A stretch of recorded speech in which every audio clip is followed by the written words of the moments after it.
বন্ধুরা, আজ বানাবো কদম ফুল পিঠা। স্বাদে গন্ধে রূপে ভরপুর এই কদম ফুল পিঠা কীভাবে খুব সহজভাবে বাড়িতে তৈরি করা যায় সেটা তোমাদেরকে শেয়ার করব। এই কদম ফুল পিঠা দেখতে যতটা সুন্দর, খেতেও কিন্তু দারুণ হয়। তো চলো কীভাবে আমি কদম ফুল পিঠা তৈরি করছি তোমাদের দেখিয়ে দিই। আজকে কদম ফুল পিঠা আমি ক্ষীর দিয়ে তৈরি করব। এর জন্য দেখো, সবার প্রথমে নিয়েছি 1 লিটার দুধ। আর এই দুধটাকে বেশ কিছুক্ষণ ধরে ফুটিয়ে নেব। আর একদম ঘন দুধগুলো যখন অনেকটাই ঘন হয়ে আসবে তখন এর মধ্যে দিয়ে দিব 2 থেকে 3টা এলাচ একটু ফাটিয়ে নিয়েছি। আর দিয়ে দিব চিনি। এখানে আমি 6 থেকে 7 চামচ চিনি নিয়েছি। মিষ্টির পরিমাণটা তোমরা তোমাদের স্বাদের মতো দিবে। দেখো, দুধটা পুরো ঘন হয়ে গিয়েছে। এইভাবে ঘন করতে হবে। আর হিটটাকে এই সময় মিডিয়াম করে রাখবে আর ক্রমশ নাড়িয়ে যাবে। বেশ কিছুক্ষণ ধরে নাড়ানোর পরে দেখো একটা টাইট ব্যাপার আসবে আর একটু ঘন ঘন হয়ে যাবে একদমই। আর আঠা আঠা ভাবটা আসবে, তখন হিটটাকে বন্ধ করে দেব আর ঠান্ডা করে নেব। ঠান্ডা হয়ে গেলে ক্ষীরটা আরও জমে যাবে, আরও শক্ত হয়ে যাবে। তো এই অবস্থাতেই হিটটাকে বন্ধ করে দিতে হবে। এবার কভারটা তৈরি করব। তার জন্য দেখো, এখানে আমি জল নিয়েছি 1 গ্লাস। জলটাকে পুরো গরম করে নিব। আর গরম করার সময় এর মধ্যে দিয়ে দিব খুব সামান্য লবণ।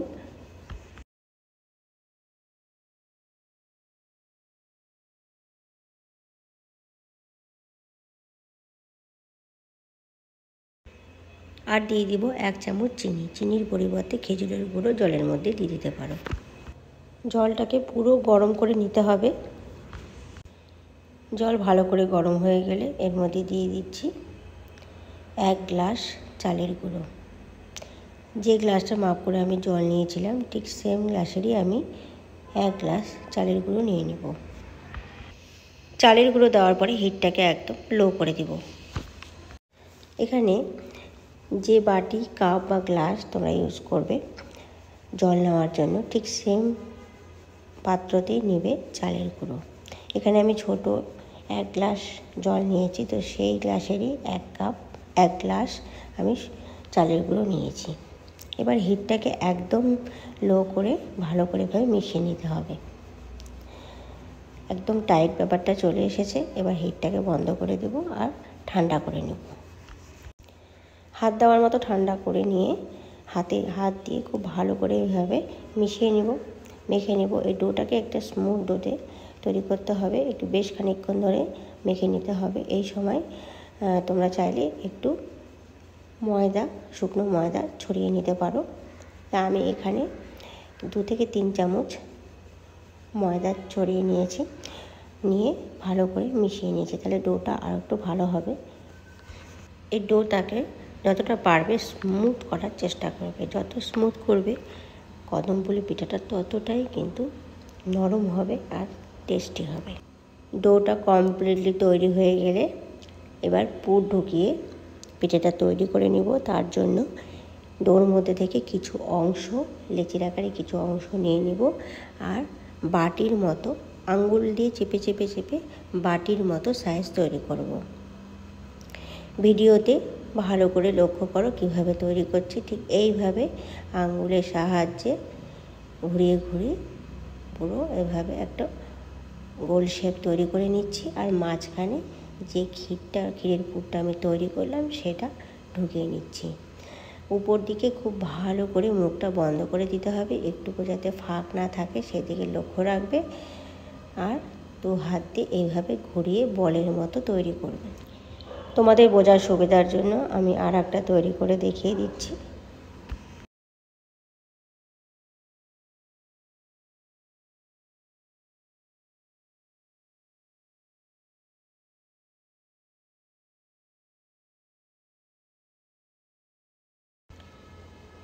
পুরটা দেওয়ার সময় লক্ষ্য করবে যাতে খুব বেশি না হয়, আর তাহলে পরে মুখটা বন্ধ হবে না, বেরিয়ে আসবে। তো সেদিকে লক্ষ্য রাখবে। ঠিক এইভাবে মাঝখানে দিয়ে বন্ধ করে দিয়ে 2 হাত দিয়ে রাউন্ড শেপ করে নিতে হবে। এভাবে আমি প্রত্যেকটাকে তৈরি করে নেব। এবার পিঠে তৈরি করার জন্য আমার কিছু চাল লাগবে। এখানে আমি বাসমতি রাইস নিয়েছি। এই বাসমতি রাইসগুলো প্রথমে আধা ঘন্টা জলের মধ্যে ডুবিয়ে রেখেছিলাম, তারপরে এভাবে ছাঁকনির মধ্যে ছেঁকে নিয়েছি আর একদম ঝরঝরা করে নিয়েছি, কোনো যাতে এর মধ্যে জল না থাকে। চালের থেকে পুরো জল ঝরে গিয়েছে। এবার একটা থালার মধ্যে এভাবে ছড়িয়ে নিব, আর যেটা আমি তৈরি করলাম পুর দিয়ে বলের মতো, সেটাকে চালের মধ্যে এইভাবে ঘুরিয়ে ঘুরিয়ে গোটাটাকে কভার করব। তো দেখো তোমরা ভিডিওতে দেখতে পাচ্ছ কীভাবে কভার করছি। শুকনো চালের মধ্যে এভাবে বলটাকে পুরো ঘুরিয়ে নিতে হবে, আর সম্পূর্ণটা যাতে চালগুলো লেগে যায় সেদিকে খেয়াল রাখতে হবে, ঠিক আছে? এইভাবে হাত দিয়ে ভালো করে সব দিকে চালগুলো লাগিয়ে দেব। প্রত্যেকটা এইভাবেই করে নেব। এই সময় লক্ষ্য রাখবে যে চালের মধ্যে কোনো যেন জল না থাকে, একদম চালটার মধ্যে থেকে জল যেন শুকিয়ে যায়, সেই দিকে একটু লক্ষ্য রাখবে। খুব সহজেই তাহলে চালগুলো বলের গায়ে আটকে যাবে। একই প্রসেসে আমি সবগুলো বানিয়ে নেব। সবগুলো তৈরি করা হয়ে গেলে চলে যাব আমি নেক্সট স্টেপে। এখানে আমি একটা ইডলি মেকার নিয়েছি, নিচে জল নিয়েছি, যে পাত্রটা থাকে নিচে ইডলি মেকারে সেটাতে জল নিয়েছি, আর জলটাকে পুরো গরম করে নিয়েছি। আমার কাছে ইডলি মেকার ছিল, ইডলি মেকার দিয়ে করেছি। তো তোমরা কড়াইয়ের মধ্যেও নিতে পারো বা বড় কোনো পাত্রে জল নিয়েও গরম করে নিতে পারো। তার উপরে এইভাবে ছিদ্রযুক্ত একটা পাত্র বসিয়ে দেব। এখানে ইডলি মেকারেরই পাত্রটা ছিল উপরে, যেটা ভাপ দেওয়া হয়, তো সেটা আমি এখানে বসিয়ে দিচ্ছি। আর তোমরা এরকম ছিদ্রযুক্ত পাত্র বসিয়ে দিবে যদি তোমাদের কাছে ইডলি মেকার না থাকে। মাটির উপরে থালার উপরে এইভাবে বলগুলোকে সাজিয়ে দেবো। লক্ষ্য রাখবে একটার গায়ে একটা যেন লেগে না যায়, দুটো বলের মাঝখানে যেন একটু ফাঁকা থাকে। ঢাকা দিয়ে 10 মিনিট ভাপিয়ে নেব।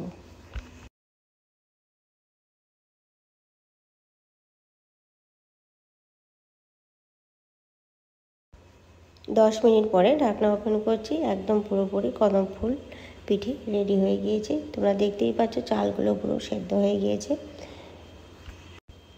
এবার এখন এটাকে তুলবো না, ঠান্ডা করে পাত্র থেকে তুলে নেব। আমার কদম ফুল পিঠা একদম রেডি খাওয়ার জন্য। বন্ধুরা দুর্দান্ত লাগে, আর ভিতরে ক্ষীর দিয়ে তৈরি করার জন্য একদমই টেস্টটা অন্যরকম লাগে। তোমরা অবশ্যই বাড়িতে একবার না একবার এই শীতে ট্রাই করবে। তো আমার যে বন্ধুরা কোনোদিনও কদম ফুল পিঠা বানাওনি বা বানাতে পারো না, তারা অবশ্যই আমার ভিডিওটা দেখে বাড়িতে তৈরি করবে। আশা করছি এর পরের থেকে তোমাদের আর কোনো অসুবিধা হবে না কদম ফুল পিঠা বানানোতে। তোমরা খুব সহজেই কদম ফুল পিঠে তৈরি করতে পারবে। আমার ভিডিওটা যদি ভালো লেগে থাকে প্লিজ একটা লাইক করে দিও। তোমাদের একটা লাইক আমাকে অনেকখানি অনুপ্রাণিত করে নতুন ভিডিও তৈরি করার জন্য। আমার চ্যানেলে ভিডিওগুলো যদি ভালো লেগে থাকে চ্যানেলটা অবশ্যই সাবস্ক্রাইব করে দিও, আর পাশে থাকা বেল আইকনটা ক্লিক করে দিও, যাতে যখনই আমি নতুন ভিডিও আপলোড দিব তোমাদের কাছে সরাসরি পৌঁছে যায়। আজকে এই পর্যন্তই। তোমাদের সাথে আবার দেখা হবে নতুন ভিডিওতে নতুন কোনো রেসিপি নিয়ে। এতক্ষণ আমার পাশে থেকে ভিডিওটা দেখার জন্য তোমাদের অসংখ্য ধন্যবাদ। ভালো থাকবে, সুস্থ থাকবে। টাটা।